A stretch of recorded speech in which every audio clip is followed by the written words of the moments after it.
Welcome आप सभी विद्यार्थियों का फिजिक्स फॉर यू के इस यूट्यूब चैनल पर।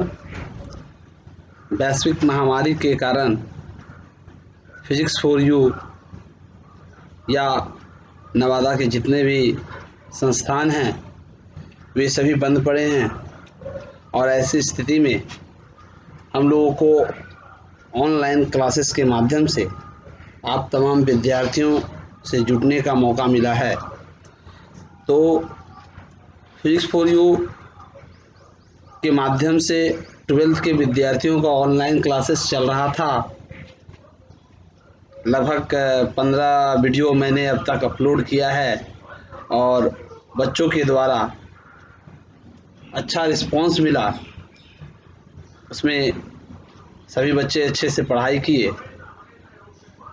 तब फिजिक्स फॉर यू यह सोचा कि 11th के विद्यार्थी जो 10th पास किए हैं और न्यू 11th में आए हैं वैसे विद्यार्थियों के लिए आज क्लास स्टार्ट किया जा रहा है। तो जो भी विद्यार्थी हैं 11th के और जिनको भी ये वीडियो उपलब्ध हो रहा है वो फिजिक्स फॉर यू का यह चैनल सब्सक्राइब कर ले और बेल आइकन को अवश्य दबाएं। तो आप लोग के बीच लगातार 11th के वीडियो को लेकर अब हाजिर होगा फिजिक्स फॉर यू। तो पहले मैं आप लोग को 11th के फिजिक्स का जो सिलेबस है उसके बारे में थोड़ा सा बता दूं। ध्यान देंगे 11th का जो सिलेबस है उसको 3 यूनिट में डिवाइड किया गया है ना।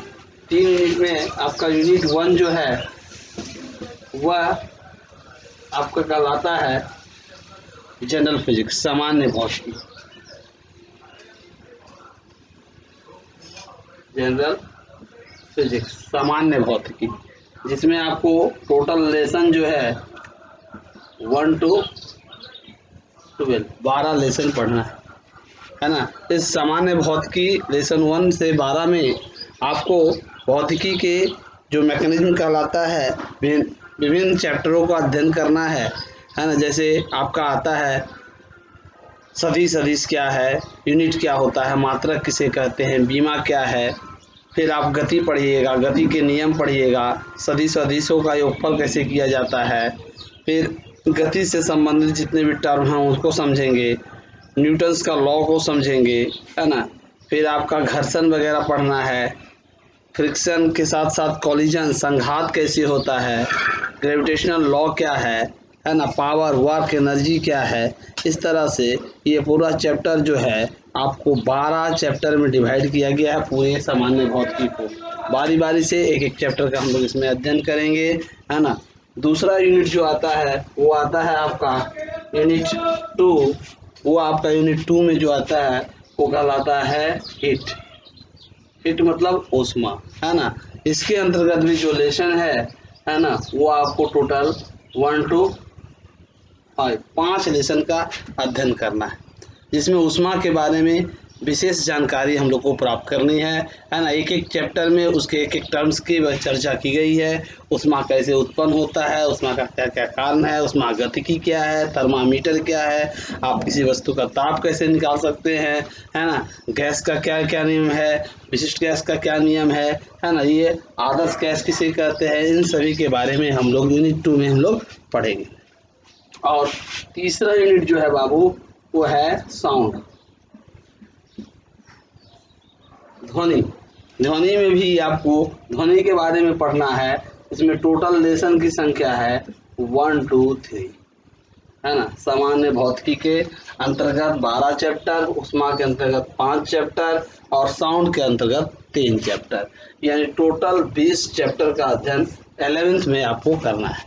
हम लोग ऑलरेडी 1 महीना लेट हो चुके हैं। अप्रैल में ही क्लासेस आरंभ हो जाता था, लेकिन लॉकडाउन के कारण यह क्लास आरंभ नहीं हो पाया है। फिर भी हम लोग प्रयास करेंगे कि ऑनलाइन क्लासेस के माध्यम से आप लोग को अधिक से अधिक जानकारी दिया जाए। जब तक लॉकडाउन नहीं खुलता है, जब तक क्लास की व्यवस्था फिर से चालू नहीं होती है, तब तक हम लोग इस चैप्टर को बारी बारी से आप लोग के बीच लाएंगे और आप लोग इसके मदद से जो भी थ्योरी होगा उसको आपके व्हाट्सएप नंबर पर प्रोवाइड किया जाए। तो चलते हैं, आज हम लोग पहले चैप्टर जनरल फिजिक्स जो है सामान्य भौतिकी जो है उसके पहले लेसन की हम लोग चर्चा करेंगे, है ना। तो लेसन 1 जो आता है यूनिट 1 का जनरल फिजिक्स का जो है सामान्य भौतिकी का लेसन 1 जो होता है वो है आपका unit and dimension. Lesson first unit and dimension, मात्रक और बीमा, मात्रक और बीमा यूनिट 1 में, है ना। लेसन 1 में मात्रक और बीमा की चर्चा की जाएगी। मात्रक क्या है, मात्रक कैसे, आप लोग 9th क्लास में पढ़े थे, 10th पास करके आए हैं, और 9th क्लास का देखिए 11th का जो पूरा सिलेबस है वो बेस्ड ऑन 9th क्लास, और 12th का जो सिलेबस है बेस्ड ऑन 10th क्लास, यानी 9 का ही विस्तार किया गया है 11th में और 10th का विस्तार किया गया है 12th में, है ना। आप लोग को नए नए टर्म की भी कुछ जानकारी मिलेगा 9 और 10 के अतिरिक्त, लेकिन इसमें विस्तार से हम लोग हर एक टॉपिक को पढ़ेंगे। तो यहाँ जो यूनिट एंड डायमेंशन, यूनिट के बारे में भी आपने 9 में पढ़ा था, डायमेंशन एक नया चीज़ है, हालांकि उसमें भी कहीं कहीं चर्चा की गई है, लेकिन इसमें विस्तार से हम लोग बहुत सारे फिजिकल क्वांटिटी का डायमेंशन भी निकालना सीखेंगे। सबसे पहले हम लोग लेसन 1 में यूनिट एंड डायमेंशन में देखेंगे क्या हम लोग को पढ़ना है, मात्रक और बीमा। सबसे पहले मात्रक क्या है, तो हम लोग जब शुरुआत कर रहे हैं तो सबसे पहले हम लोग डिफिनेशन पढ़ेंगे। व्हाट इज फिजिक्स, फिजिक्स क्या है, फिजिक्स क्या है, भौतिकी क्या है ना। सबसे सवाल तो ये उठता है, हम लोग फिजिक्स पढ़ रहे हैं तो व्हाट इज फिजिक्स, तो कहता है कि the branch of science in which we study about the nature and property of physical quantity is called physics, है ना। भौतिकी क्या है, तो भौतिकी क्या है का परिभाषा हम देख सकते हैं कि विज्ञान की वह शाखा, है ना, द ब्रांच ऑफ साइंस, विज्ञान की वह शाखा इन विच वी स्टडी, जिसके अंतर्गत हम लोग अध्ययन करते हैं इसके बारे में, about the nature and property of any physical quantity, जिसके अंतर्गत हम किसी भौतिक राशि के गुणों और उसके प्रकृति का अध्ययन करते हैं, वही आपका क्या है, फिजिक्स, वही आपका क्या है, भौतिकी। The branch of science in which we study about the nature and property of any physical quantity is called physics, विज्ञान की वह शाखा जिसके अंतर्गत हम किसी भी भौतिक राशि के गुणों और उसके प्रकृति का अध्ययन करते हैं, वही क्या कहलाता है, फिजिक्स कहलाता है, भौतिकी। अब इसमें एक टर्म आ रहा है कि फिजिकल क्वांटिटी, फिजिकल क्वांटिटी है क्या, सवाल उठता है कि फिजिकल क्वांटिटी का अध्ययन करना ही क्या है, फिजिक्स है। तो सवाल उठता है what is physical quantity, physical quantity क्या है, फिजिकल क्वांटिटी जिसको हम लोग बोलते हैं भौतिक राशि। What is physical quantity, physical quantity क्या है, भौतिक राशि किसे कहते हैं, तो कहता है those quantity which can be measure is called physical quantity, those quantity which can be measure is called physical quantity, वैसी राशि जिसे मापा जा सके उसे हम लोग क्या कहते हैं, भौतिक राशि, है ना। मापा जा सके, किस में मापेंगे, या तो लंबाई में, लेंथ में कि लंबाई क्या होगा, द्रव्यमान में द्रव्यमान क्या होगा, टाइम क्या होगा, उसका समय क्या होगा। We are also a physical quantity, हमारा भी लंबाई है, हमारा भी द्रव्यमान है, और हमारा भी क्या है, टाइम है ना। आपका भी एक लंबाई द्रव्यमान टाइम है, ये इसकी भी लंबाई है, द्रव्यमान है, समय है, कब बना था, मैन्युफैक्चरिंग जब हुआ था उस समय से इसका टाइम हुआ। तो हर फिजिकल क्वांटिटी, है ना, हर वह राशि जिसको हम माप सकते हैं, मेजर कर सकते हैं, वो क्या है, फिजिकल क्वांटिटी है। लंबाई फिजिकल क्वांटिटी है, मात्रक द्रव्यमान भी फिजिकल क्वांटिटी है। इस तरह से जीव जो भी है, बल है, वेग है ना, कार्य है, ये सभी के बारे में हम लोग को अध्ययन करना है। इन सभी के बारे में इसका मात्रक क्या होता है उसकी बात में चर्चा की जाएगी, इनके बारे में, इसका नेचर क्या है, इसका प्रॉपर्टी क्या है ना, उसकी प्रकृति और उसके गुणों का जो अध्ययन है ना, वो भौतिकी कहलाता है, और जिसको हम मेजर कर सकते हैं वो फिजिकल क्वांटिटी कहलाता है। तो बारी बारी से हम लोग फिजिकल क्वांटिटी की, जब फिजिक्स की समझाया तो फिजिक्स की जब चर्चा आई तो उसमें आया फिजिकल क्वांटिटी। फिजिकल क्वांटिटी की जब चर्चा आता है तो मापना, जिसको हम माप सके, मापना मतलब मेजरमेंट करना। तो किस में मेजर करेंगे, उसका कुछ ना कुछ यूनिट होगा। तो सवाल उठता है व्हाट इज यूनिट। अब देखिए टॉपिक पर आ रहा है ना, फिजिकल क्वांटिटी फिजिक्स के बाद फिजिकल क्वांटिटी, फिजिकल क्वांटिटी के बाद यूनिट। यूनिट किसे कहते हैं, मात्रक किसे कहते हैं, है ना। तो कहता है कि किसी भी भौतिक राशि को मापने के लिए एक क्या होनी चाहिए, मानक राशि होनी चाहिए, है ना। उसी को हम लोग क्या कहते हैं, मात्रक कहते हैं, यूनिट कहते हैं। किसी भी फिजिकल क्वांटिटी को for measurement of any physical quantity we need some standard number और unit which represent different magnitude of those quantity, जो उसके निश्चित परिमाण को व्यक्त करता है। किसी भी भौतिक राशि को मापने के लिए हमें एक प्रमाणिक राशि या संख्या की आवश्यकता होती है जो उसके निश्चित परिमाण को व्यक्त करता है, वही क्या कहलाता है, उसका मात्रक कहलाता है। जैसे लंबाई, लंबाई को जब भी मापिएगा तो मीटर में, द्रव्यमान को मापिएगा तो किलोग्राम में, समय को मापिएगा तो सेकेंड में। तो लंबाई का मात्रक हो गया मीटर, द्रव्यमान का मात्रक हो गया किलोग्राम, समय का मात्रक हो गया सेकेंड। इस तरह से किसी भी फिजिकल क्वांटिटी को मापने के लिए एक प्रमाणिक राशि की आवश्यकता होती है, वही प्रमाणिक राशि उसका मात्रक कहलाता है। अब लंबाई मापना है तो मीटर में मापेंगे, ऐसा तो नहीं कि हाँ कपड़ा का दुकान में गए बोले कि 1 kg कपड़ा दीजिए, 1 लीटर कपड़ा दीजिए। Litre is the unit of liquid, है ना। kg is the unit of mass and same length is the unit of metre is the unit of length. यानी लंबाई का मात्रक मीटर, द्रव्यमान का मात्रक किलोग्राम, समय का मात्रक सेकेंड। तो इस तरह से जिसको मापने के लिए हमें प्रमाणिक राशि की आवश्यकता होती है वही उसका क्या कहलाता है, मात्रक। अब देखिएगा इसमें किसी भी फिजिकल क्वांटिटी को मेजरमेंट करने के लिए हम u बराबर, है ना, मेजरमेंट जो है m बराबर मेजरमेंट कर रहा है तो उसको nu से व्यक्त करते हैं। nu, what is the nu? n for numerical number और u फॉर यूनिट। ये यूनिट हो गया और ये न्यूमेरिकल नंबर हो गया। न्यूमेरिकल नंबर मतलब क्या हो गया, न्यूमेरिकल नंबर, और ये यूनिट। किसी भी फिजिकल क्वांटिटी को मेजरमेंट करने के लिए जनरली वी यूज m बराबर nu, n for numerical number संख्यात्मक मान, u फॉर यूनिट मात्रक। जैसे अगर किसी चीज को आपने मापा 5 मीटर, लंबाई किसी का मापा आपने 5 मीटर, या किसी का आपने द्रव्यमान मापा 10 kg, या आपने किसी समय को ज्ञात किया 2 आवर, 2 घंटा, तो आप सभी में देख रहे हैं कि आगे में एक संख्या है 5, 10, 2। ये 5, 10, 2 जो है वो क्या बताता है, न्यूमेरिकल नंबर, संख्यात्मक मान बताता है। और उसके साथ जो लगा हुआ है वो क्या बताता है, metre, KG, hour is the unit, मात्रक।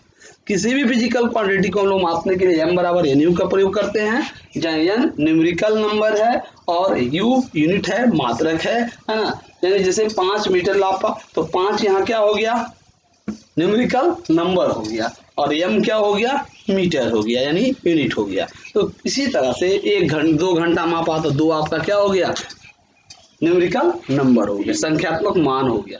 तो वही कहता है कि generally we use for measurement of any physical quantity, किसी भी भौतिक राशि को मापने के लिए हम लोग m बराबर nu का प्रयोग करते हैं, where n is the numerical number and u is the unit. 1 घंटा भी मापे 1 आवर तो 1 उसके साथ लगा हुआ है, आवर लिख दिए, है ना। अगर किसी को हम लिखे आवर तो इसके आगे कुछ नहीं, इसका मतलब 1 है। अगर 1 से ज्यादा रहता है तो 2, 3, 4 जो लिखना होता है, लेकिन अगर 1 तक रहता है तो उसको लिखते नहीं है 1 आवर, है ना। तो इस तरह से आप समझे कि मात्रक क्या है और मात्रक को कैसे व्यक्त किया जाता है, m बराबर nu से। अब इस यूनिट को वो 2 भागों में बांटते हैं। यूनिट क्या है ये समझ गए, यूनिट को 2 भागों में बांटते हैं, है ना। एक कहलाता है फर्स्ट फंडामेंटल यूनिट, और दूसरा कहलाता है ना, डिराइव्ड यूनिट।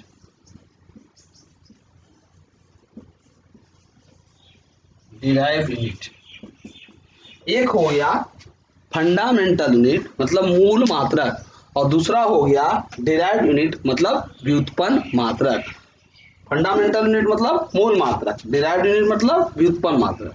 अब मूल मात्रक किसे कहते हैं, कहता है कि the unit of length, mass and time is called fundamental unit.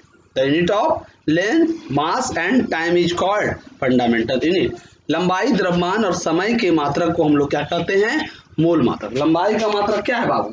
लंबाई के लिए हम लोग मीटर लेते हैं, लेंथ के लिए मीटर, है ना। द्रव्यमान के लिए हम लोग केजी लेते हैं और टाइम के लिए क्या लेते हैं? सेकेंड। लेंथ के लिए मीटर, मास के लिए केजी, है ना, और टाइम के लिए second. Here MT, length, mass and time is the fundamental quantity. ये फंडामेंटल मूल राशि है और इस मूल राशियों का ये जो मात्रक है metre, KG and second is the fundamental unit. देखिए, fundamental quantity and fundamental unit. Fundamental unit मतलब मूल मात्रा और फंडामेंटल क्वांटिटी मतलब मूल राशि।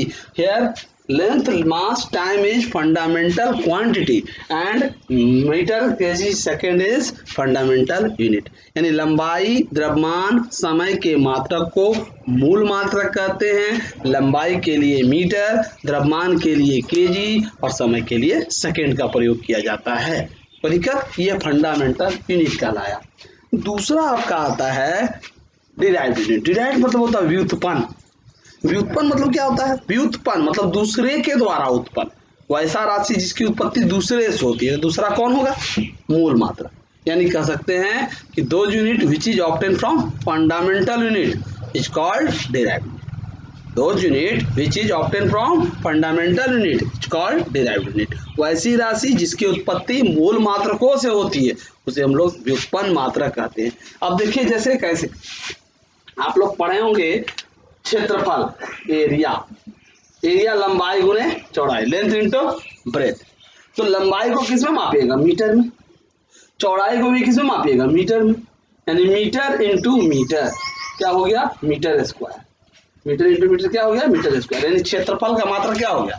Metre square. Metre is the fundamental unit but metre square is the derived unit. वो किससे बना? फंडामेंटल यूनिट से बना। 2 मीटर लगाए तो मीटर स्क्वायर होगा। उसी तरह से क्षेत्रफल के बाद आप ले लीजिए, है ना, त्वरण। त्वरण पढ़े हैं ना, एक्सीलरेशन। एक्सीलरेशन किसे कहते हैं? या पहले वेग लीजिए, वेलोसिटी, है ना। वेग बराबर क्या होता है? दूरी बटा समय, है ना। Distance by displacement by time, विस्थापन बटा समय। तो डिस्प्लेसमेंट, है ना, विस्थापन किसमें मापेंगे? लेंथ में।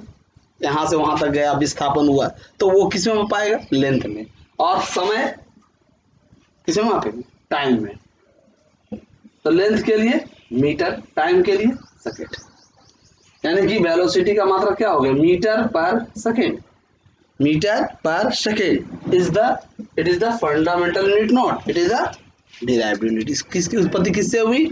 मीटर और सेकेंड अलग अलग अगर पढ़ते हैं तो मीटर फंडामेंटल यूनिट है, सेकेंड फंडामेंटल यूनिट है, लेकिन दोनों मिलकर बन गया मीटर पर second, it is the derived unit. इसकी उत्पत्ति मूल मात्रकों से हुई है, व्युत्पन्न मात्रक कहलाएगा। उसी प्रकार बहुत सारा जो भी है आपका त्वरण लेंगे तो त्वरण में वेग परिवर्तन की दर को कहते हैं। वेग के लिए मीटर पर सेकेंड होता है और समय के लिए फिर सेकेंड हो गया। तो वेग का मीटर पर सेकेंड अभी बताए, समय नीचे आ गया, सेकेंड हो गया, तो क्या हो गया? मीटर पर सेकेंड स्क्वायर त्वरण का मात्रक हो गया। उसी तरह से बल का मात्रक हो गया, है ना। बल का मात्रक न्यूटन होता है, केजी मीटर पर सेकेंड स्क्वायर होता है। इस तरह से विभिन्न फिजिकल क्वांटिटी जिसकी उत्पत्ति, जिसका वैसी राशि जिसकी उत्पत्ति किससे होती है? मूल मात्रकों से होती है, उसे हम लोग व्युत्पन्न मात्रक कहते हैं। एक फंडामेंटल हो गया और एक डिराइव्ड। कोई दिक्कत है ना?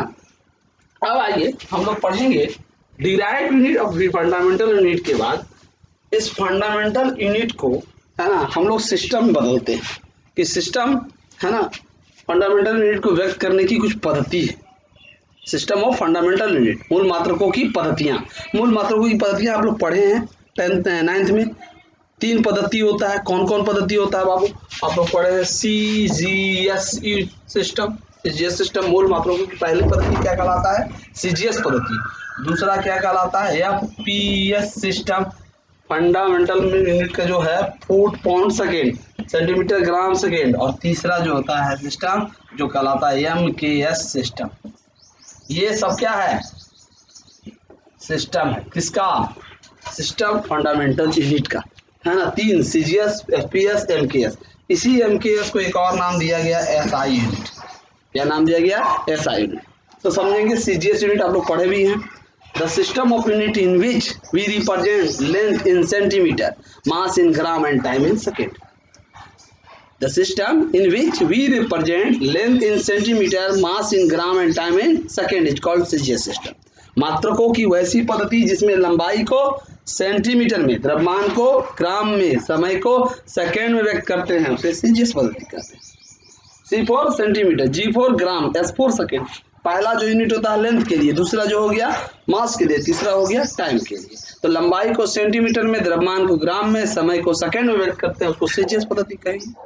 उसी तरह से FPS, the system of unit in which we represent length in foot, mass in pound, time in second. लंबाई को फुट में, द्रव्यमान को पाउंड में, समय को सेकेंड में, उसे हम लोग क्या कहेंगे? FPS system.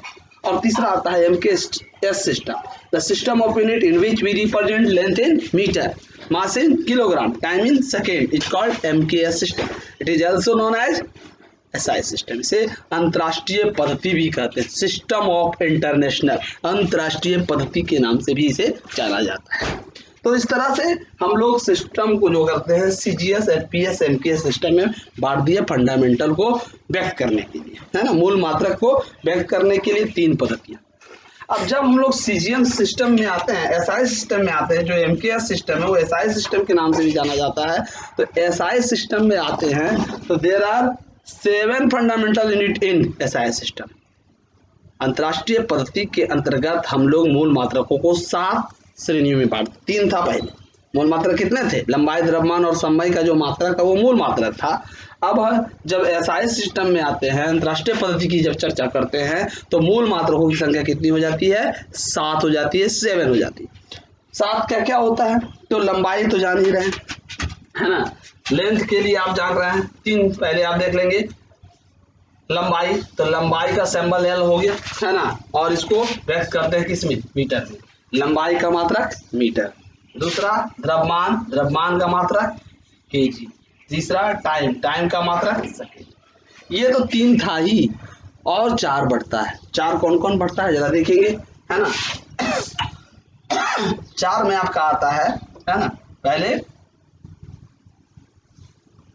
आपका आ गया लंबाई, द्रव्यमान और समय। समय के बाद आपका आ गया टेम्परेचर। टेम्परेचर को मापते हैं, किस में मापते हैं? केल्विन में, है ना, टेम्परेचर। उसके बाद आ गया करंट, इलेक्ट्रिसिटी। करंट को किस में मापते हैं? एम्पियर में।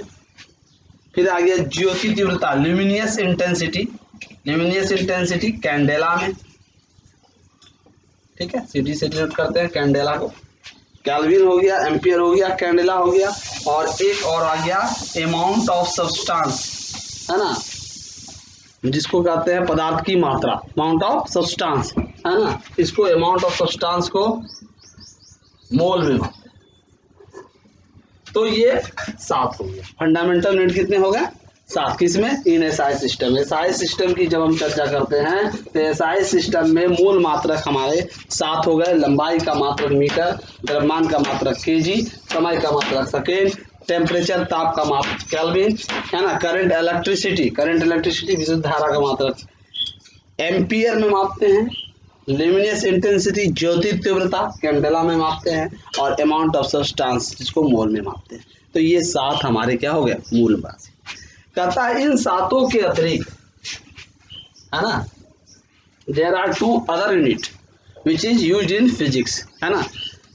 इन 7 के अतिरिक्त 2 अन्य राशि है जिसका उपयोग हम लोग मूल मात्रक फिजिक्स में करते हैं, भौतिकी में करते हैं। वो आपका हो गया 2 मात्रक, और कौन कौन है? तो पहला कहलाता है, एक हो गया एंगल, जिसको प्लेन एंगल कहेंगे। प्लेन एंगल, समतल कोण, इसका मात्रक क्या होता है बाबू? रेडियन। और दूसरा है ना सॉलिड एंगल, सॉलिड एंगल जिसका होता है स्टेरेडियन। एक हो गया रेडियन, एक हो गया स्टेरेडियन। समतल कोण और ठोस कोण। समतल कोण आप जानते हैं कि 2 रेखा जब भी मिल गया, ये जो कोण बन गया वो समतल कोण। सॉलिड एंगल क्या है? तो किसी सॉलिड वस्तु द्वारा किसी बिंदु पर जो कोण बनता है ना, यहाँ हमारा जो कोण बना, इसको शंकु बनता है, पूरे घेरे को मिलाएंगे इस तरह से, एक शंकु बन गया, और यहाँ जो ये कार्ड का क्षेत्रफल आएगा वही सॉलिड एंगल देगा। 12th में आपको इसको सॉलिड एंगल के बारे में विशेष रूप से पढ़ना है। इसका मात्रक क्या होता है? Stage radian. ठीक है, तो इस तरह से बाबू मात्रक समाप्त हुआ। मात्रक में इतना आप लोग को पढ़ना था, है ना। अब मात्रक के बाद आता है भीमा, यूनिट के बाद आता है डायमेंशन। डायमेंशन क्या है, इसकी चर्चा हम लोग अगले वीडियो में करेंगे। यहाँ तक का चीज़ आप लोग को समझा दिया गया है और इस थ्योरी को आप लोग के व्हाट्सएप पर प्रोवाइड किया जाएगा। तो उम्मीद है कि आपको यह चैप्टर अच्छा से समझ में आ गया होगा। वीडियो को देखें और समझ में आता है तो इसको जरूर लाइक करें, सब्सक्राइब करें। धन्यवाद आप सभी विद्यार्थियों।